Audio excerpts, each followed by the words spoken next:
Está no ar o nosso Relógio Entrevista pelas ondas amigas da Relógio. Você que acompanha a gente pelo site também, muito obrigado. Meus amados, deixa eu lembrar você que o 6º mês do ano já está chegando ao fim. Eita, junho já está indo embora, né, meus amados? Bom, e mais um daqueles marcados, né, por várias campanhas de cores. Uma delas é o Junho Verde, de conscientização sobre escoliose.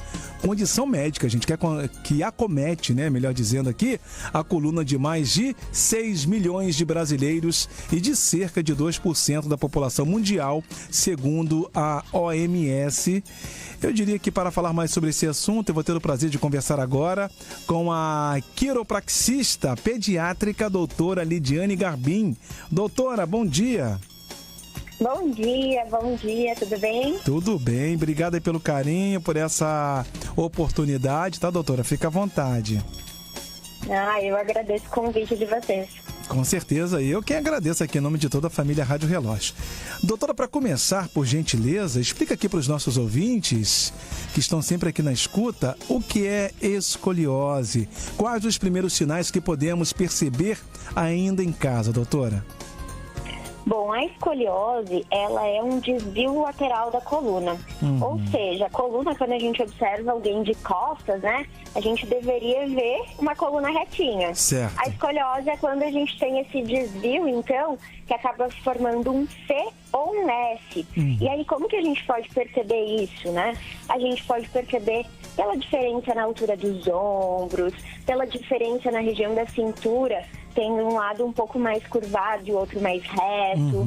Acaba que a gente vê também pelas escápulas, que são aqueles ossinhos da asinha, né? Uma fica mais saltada do que a outra.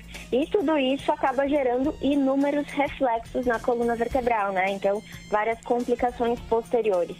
Certo. Agora, doutora, de que forma é diagnosticada essa condição?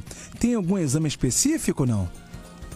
Tem. Bom, primeiro a gente vai fazer essa análise visual, né? Onde até mesmo os ouvintes podem fazer essa análise em casa, nas crianças, e eles mesmos se perceberem, né? Mas para a gente confirmar o diagnóstico, sempre é feito um raio-x. Então, um raio-x completinho da coluna panorâmico. E aí, como funciona a classificação? A classificação de 0 a 10 graus, a gente mensura a angulação desse desvio, ela é considerada como um desvio, né? Não é preocupante. Agora, a partir dos 10 graus, aí a gente já classifica como uma escoliose, e quando passa dos 40 graus, pode ter indicação cirúrgica, porque aí a gente pode comprometer muito outros órgãos do nosso corpo, né? Então, acabar esse desvio causando uma compressão em outras regiões. Entendi. Agora, doutor, eu imagino que a escoliose seja comum em pessoas já de idade.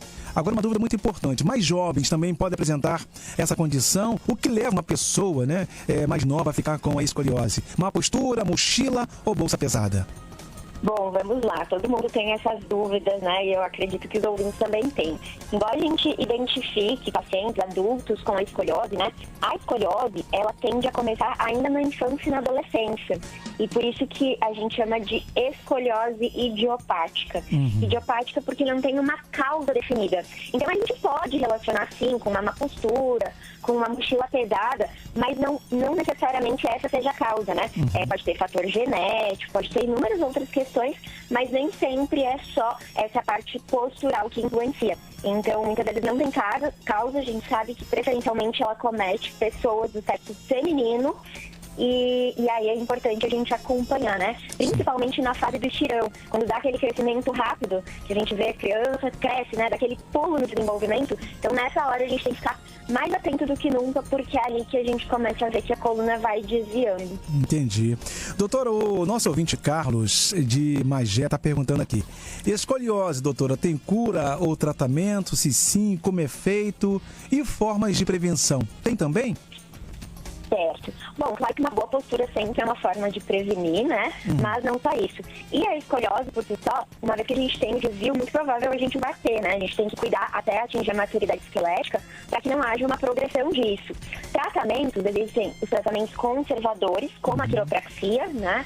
Onde a gente auxilia o paciente com escoliose na manutenção desse desvio. Então, a gente vai trabalhar no alinhamento e na mobilidade da coluna vertebral para reduzir a progressão disso. Também aliviar dores que às vezes acabam sendo bem recorrentes no paciente com escoliose, mas não tem uma cura, né? Tem que cuidar para não evoluir. Então, uma outra forma também de prevenir é atividade física, exercícios que trabalhem os dois lados do corpo. Um deles muito bom é a natação, porque a gente vai movimentar igualmente os dois lados do corpo, né? E sempre ter um cuidado com a coluna. Pensar que a coluna ela é uma estrutura muito importante que muitas vezes a gente acaba deixando esquecida, só lembra dela quando ela dói, né?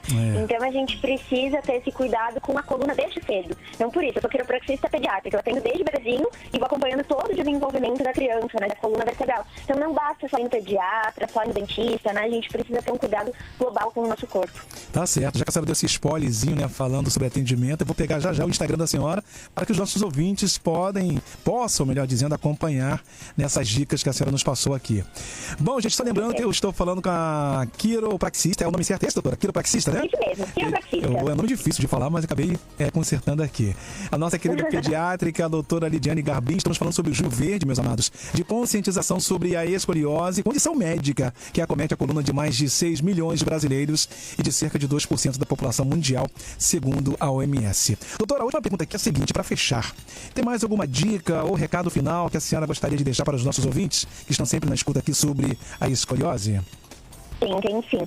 Observar, principalmente as crianças, né? Criança, adolescente, ter um olhar pro corpinho. Às vezes na adolescência, os adolescentes começam a ficar um pouco mais revoltadinhos, mais rebeldes, né? Usar umas roupas mais largas, mas é importante que tenha esse acompanhamento. Muitos pais só percebem no verão, quando o filho usa uma roupa curta, né? Uma roupa de ir pra praia, piscina, e aí que eles percebem essa diferença. E quanto antes a gente identifica, melhor o prognóstico, melhor a evolução. Então, o meu recado de hoje, pensando nesse mês e no dia, hoje é o Dia Mundial de Conscientização à Escoliose, é observar, todo mundo se observar. E se perceber essas assimetrias, buscar o tratamento certo. É isso aí, não só crianças como nós, também adultos, né, doutora? Com toda certeza. Sempre melhor prevenir do que remediar, não é? É verdade. E a postura de ficar sentado também ajuda muito, né, doutora? Com certeza. Uma outra coisa que ajuda muito é evitar ficar cruzando a perna, né? Porque quando a gente cruza a perna, acaba que a região ali da bacia, da pelve, ela fica inclinada e, consequentemente, se ela está inclinada, como ela é uma parte importante de sustentação da coluna, a coluna ela vai desviando. Então, as pessoas que têm o hábito aí, que estão nos ouvindo, de cruzar muito a perna, comecem a mudar esse hábito. Olha aí, gente, que dica, hein? Doutora, se eu pudesse, eu ficaria com a senhora aqui, explorando a senhora mais um pouquinho no bom sentido, pra senhora nos orientar sobre essa coluna nossa aqui, que a gente vai vem do bebê, depois vem aí como criança, pega aí a pré-adolescência, e daí a postura é sempre bom começar desde cedo, né, doutora? Com certeza. É muito importante ter esse cuidado, principalmente hoje em dia que a gente está tão imerso na tecnologia, né? A gente acaba sendo muito favorável ao sedentarismo, então a gente precisa ter esse olhar bem refinado para o cuidado da coluna vertebral. Certo. Gente, tá aí, eu conversei com a quiropraxista, a doutora Lidiane Garbim, sobre escoliose. Doutora, suas considerações finais, pode divulgar seu Instagram, as pessoas que quiserem conhecer mais a doutora, tirar alguma dúvida, por favor. Claro. Bom, primeiro eu agradeço o convite da rádio, né? Fiquei muito feliz em conversar nesse dia de conscientização, que é tão importante, um assunto que eu gosto tanto de falar. Deixo o meu Instagram, é o meu nome, Lidiane Garbim. Lá eu coloco várias dicas e cuidados para o desenvolvimento. E também o da clínica, né? A clínica chama Mais Coluna, que lá a gente acaba contemplando tudo que envolve coluna vertebral, não só escoliose, não só infância, né? Sim. Então, fico por aqui e fico muito feliz com o convite. Mais uma vez, obrigado. Eu quem agradeço em nome de toda a família Rádio Relógio. Só lembrando aos nossos ouvintes, Lidiane Garbim com M de Maria no final. Certo, doutora? Isso aí, certinho. Certinho. Eita, acertei.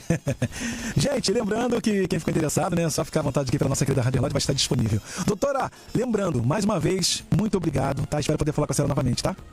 Eu também, vai ser uma honra. Então, um beijo grande pra doutora, beijo na família, que Deus abençoe grandiosamente aí, doutora. Amém, todos nós, e um ótimo final de semana. Pra senhora também. Tchau, tchau. Tchau, tchau.